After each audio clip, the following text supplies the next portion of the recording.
battle an incumbent student council officer is very hard, especially for someone who already lost his fight. But San Vicky still believed in me and principle that student council is not just about popularity. It's about the real intention to serve and lead the students.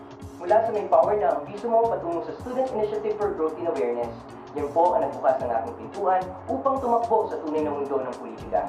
Bilang isang Vice Mayor po ng aming bayan, isang napakahalagang aspeto po ang pakikinig. Pakikinig sa bawat solusyon, komento ng bawat isang miyembro ng komunidad. At yan po ang aking tutunan sa San Vicky's Party. To be the first female member of the Student Council, it was an honor and a great privilege that the San Vicky's Party gave its trust and confidence in me. A year ago, after the unfortunate bombing, I was at my lowest point, but the San Vicky's Party never hesitated to fight the battle with me. I am not the fighter that I am now without my San Vicky's family.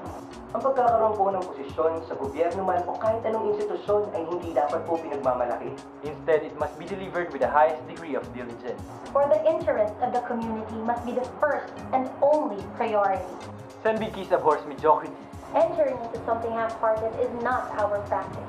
That is commitment. Leadership is within each one of us. Kaya naman, ang San Vicky's Party ay naniniwala sa kakayahan ng bawat isang tao.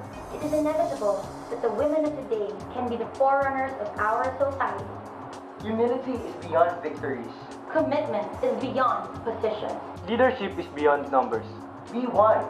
Be part of us. Be San Vicky.